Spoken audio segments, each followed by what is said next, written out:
Hello, welcome to today's talk. My name is Agatha and I'm your baby doctor. So today I'm just going to be sharing about a few signs or tips you can see in your child and start thinking, oh, is this autism? Is my child having like features of autism spectrum disorder?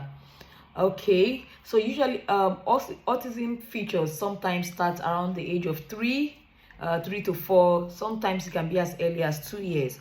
But I'm just going to be sharing with you a few tips that when you see in your child, when you start seeing these traits, you start thinking, oh, maybe these are features of autism.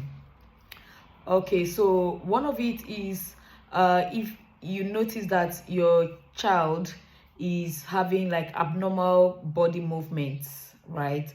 So they can be very fidgety, or they keep shaking like their hands, or they keep flapping their hands, right? Just flapping their hands, or fidgety, or sometimes some kids may head bang, like they keep banging their head on the walls and you're wondering, or they can even self-harm. They can be doing things that are like not healthy to themselves or harmful to themselves, and their threshold for pain is usually very high. So most times, even when things are harmful or hurting them, they don't feel the pain, or they will not express pain unless they come to serious harm.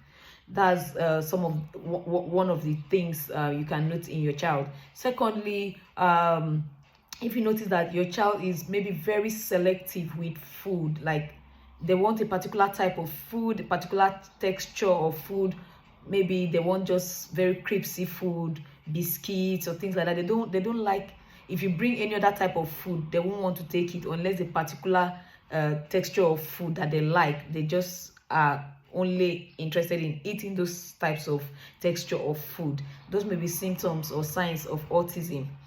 Also, if your child is very not very social, like not very friendly, okay, so they will not play with friends of their age range, they will not play with adults, they will not play with anybody. They like their own company, they just want to do their things, they don't want to be disturbed.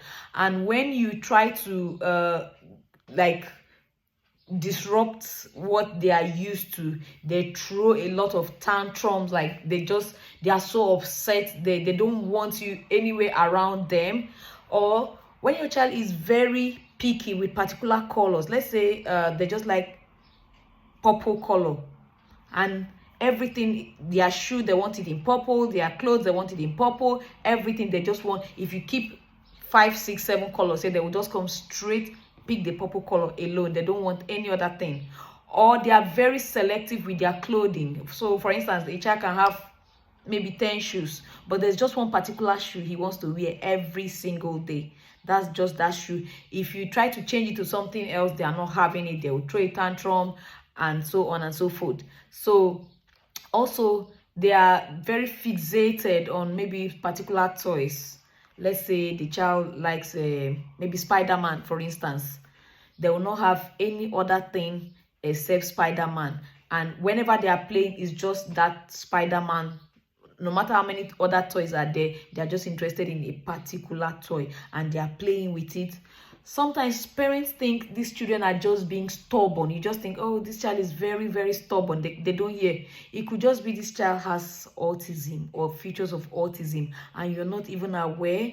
And the earlier you seek help for your child, the better, because then they can help them early and they can start doing things for them that will help them. So another feature of the autistic child is that they do not maintain eye contact. So you're talking to this child, the child is not even looking at you, they are not looking your way. Normally children, when you're talking to them, they are looking at you, maybe smiling or things like that, engaging you. The autistic child is not interested, they will not look at you, right?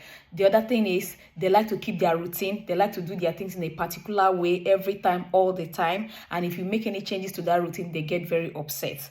Also, they may not be able to speak early at the time they are supposed to talk, so they have speech delay. Some of them may even be non-verbal, like they can't talk.